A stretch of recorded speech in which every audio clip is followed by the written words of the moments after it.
بسم اللہ الرحمن الرحیم۔ السلام علیکم۔ الیگزینڈر دا گریٹ یا سکندر اعظم، جن کا نام آپ کسی نہ کسی لحاظ سے معاشرے کے مختلف افراد سے سنتے ہیں، تو آج اسی کو ہم دیکھیں گے کہ سکندر اعظم کون تھے۔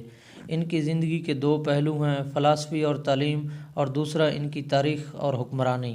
انڈو پاک ہسٹری کے اس لیکچر سیریز میں ہم ان کی حکمرانی اور تاریخی جنگی زندگی کو دیکھیں گے۔ سکندر اعظم کا دور 356 قبل مسیح سے 323 قبل مسیح تک کا ہے۔ الیگزینڈر دا گریٹ میسیڈونیا میں پیدا ہوئے۔ میسیڈونیا پہلے یونان کا حصہ تھا، جو اب ایک الگ ملک بن چکا ہے۔ سکندر اعظم میں بچپن سے ہی کچھ ایسی صلاحیتیں تھیں کہ دیکھنے والوں کو محسوس ہوتا تھا کہ وہ تاریخ میں غیر معمولی شخصیت کے طور پر یاد رکھا جائے گا۔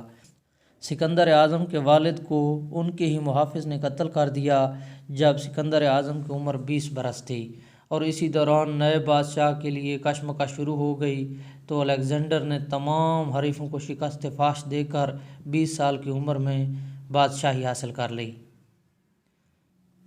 اور اس کے بعد سکندر اعظم نے اپنی بادشاہت میں ایک فوج تیار کیا، اور انہی کی مدد سے انہوں نے پہلے اس وقت کی طاقتور ترین سلطنت فارس کو شکست دی، اور پھر مصر کو بھی اپنے قبضے میں کر لیا، اور اپنے عروج کے زمانے میں اپنی سلطنت کو یورپ، مشرق وسطیٰ اور سنٹرل ایشیا تک پھیلا دیا۔ سکندر اعظم نے 327 قبل مسیح میں ہندوستان پر حملہ کیا، اور یہاں پر سارے راجا اور بادشاہ سکندر اعظم کی اطاعت کرنے لگے۔ صرف ایک راجا پورس ایسے ہندوستانی بادشاہ تھے جنہوں نے سکندر اعظم کی حکمرانی ماننے سے انکار کر دیا۔ دریائے جہلم، جسے یونانی زبان میں ہڈاسپس ریور بھی کہتے ہیں، یہ وہ مقام تھا جہاں پر سکندر اعظم اور راجا پورس کے درمیان جنگ ہوئی۔ اس جنگ میں راجا پورس کی فوج الیگزینڈر کی فوج کی نسبت کافی کم اور کمزور تھی، لیکن پھر بھی انہوں نے بہادری کے ساتھ مقابلہ کیا۔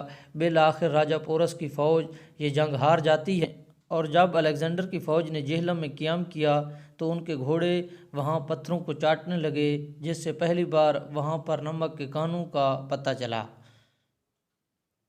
جہلم کو فتح کرنے کے بعد سکندر اعظم نے ملتان پر حملہ کیا۔ اس وقت ملتان کے کونوں پر برج بنے ہوئے تھے۔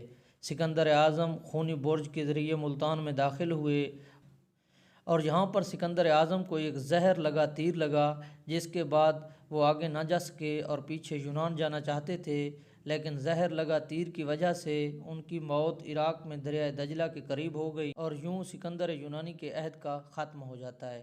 انشاءاللہ اگلے لیکچر میں ہم دیکھیں گے گندھارا سویلائزیشن کو۔ ہمارے چینل کو سبسکرائب کریں۔